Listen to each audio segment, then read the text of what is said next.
Hello mga mamshi! Welcome back to my channel! And today, i-share ko naman sa inyo yung mga dinadala kong gamit ni baby kapag nagpapa-check up kami or gagala sa mall, yung mga ganon. Ano yung mga nasa loob ng aking diaper bag. Yes, etong bag na to mga mamshi, ito yung nasa una kong video, yung tag 350 lang na 5 pieces. Ito yun. Talagang nagamit ko po siya. Yes. Ito yung pinakamalaki na bag. Ito yun. Tapos, meron pang mas maliit dito. So, mas bet ko yung mas malaki para hindi masikip. Kasi yung isa masikip masyado kung marami kang dadalhin.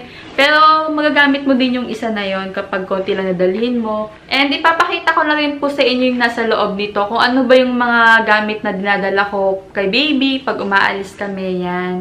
Open na natin. Siyempre, yung unang-unang papakita sa inyo. Ito. Pag magpapacheck up kayo, huwag nyo kakalimutan lagi yung mga book nila. Ito yung ni baby book. Book niya to. Ito siya, oh. Yan. Tapos, ganito siya. Yan yung mga, ito yung last na namin. Ito yung last na check up namin. Yan. Oh, may reseta pa.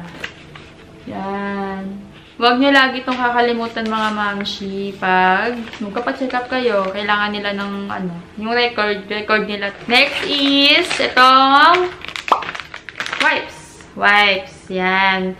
Super kailangan nyo itong wipes na to. Yes. Kasi pag may sila, pupupo, example, aksidenteng tumae, syempre kailangan nyo to or magpapalit kayo ng diaper or may pupunasan. Kaya huwag nyo laging kakalimutan tong wipes.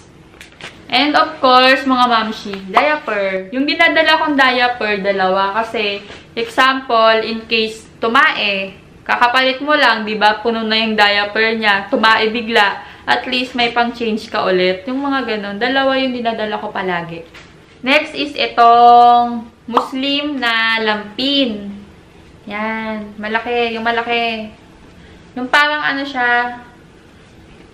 Yan. Yung parang semi-blanket. Parang ganon. Muslim to na parang lampi na malaki. Kasi, in case na malamig sa clinic, sa hospital, in case na lamigin si baby, at least may pang ka sa kanya, may pang kumot, ganyan. Mas better magdala kayo ng medyo malaki. Yung pwedeng ipang kumot, ganon. Next is, medyo maliit na lampin. Yan. Yung parang, pamunas. Pamunas lang naman. At least, may extra siyang pamunas. Ito.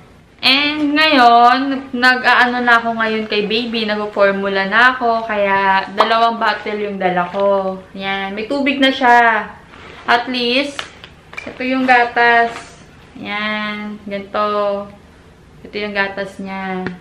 Oops.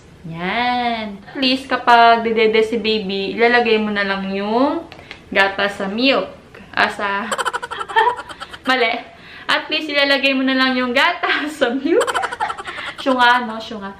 At least, ilalagay mo na lang itong gatas sa water. Kaya, kailangan ko to. Kasi ngayon, hindi na ako nakakapag-breastfeeding. And, formula na yung ginagamit ko. Kaya, ito. And, Aceti de Manzanilla. Kasi, in case na kabagin si baby or emergency, at least may ilalagay ka sa tiyan niya.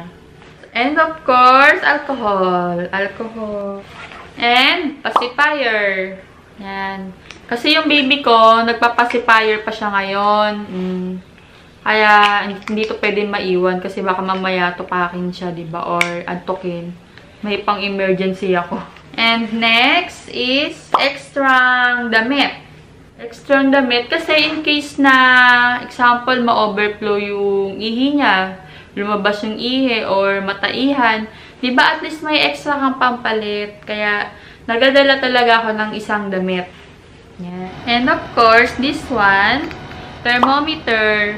Kasi, yung lagnat po, bigla-bigla lang yan umaano si baby. Siyempre, kung mapansin yung mainit siya, mas better na may ganito kayo para sure. Kasi, yung katawan ng baby kasi minsan mainit, pero wala naman palang lagnat, parang ganun. Kaya, mas better nang may dala kayong ganito kahit saan. Para at least, in case of emergency, malalaman nyo diba kung may sakit si baby, may lagnat. Kaya, meron ako nito. Nagdala ako nito.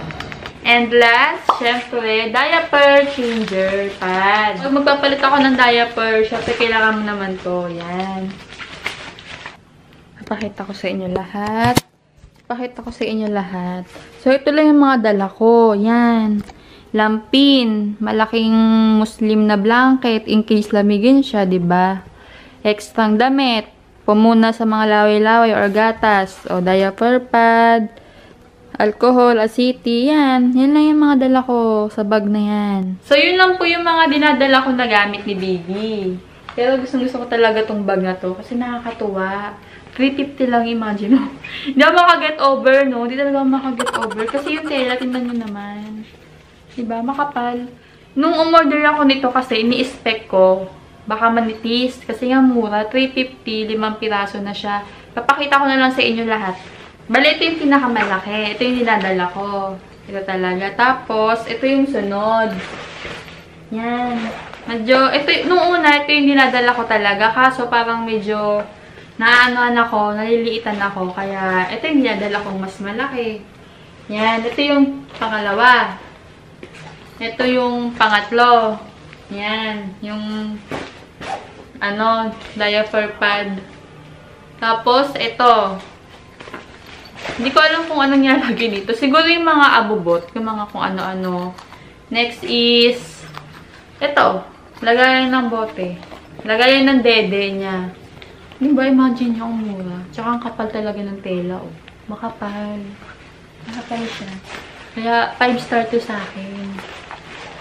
Sa Shopee to. And sa mga bago po dito sa channel ko, subscribe lang para may update ka pa sa mga video ko, sa mga mommy lifestyle, ganon. Kasi new mom din ako. And kung may mga iba pa kayong katanungan about sa mga pregnant routine, mga pregnant problem, or sa mga mommy lifestyle, mag-comment lang kayo or mag-message kayo sa akin sa Facebook. Sasagutin ko po lahat ng mga inyong katanungan. Yung mga naranasan ko about sa pagbubuntis noon, nung babuntis ako, and hanggang ngayon na nanganak na ako. Kaya, kung may mga tanong pa kayo, message nyo lang ako.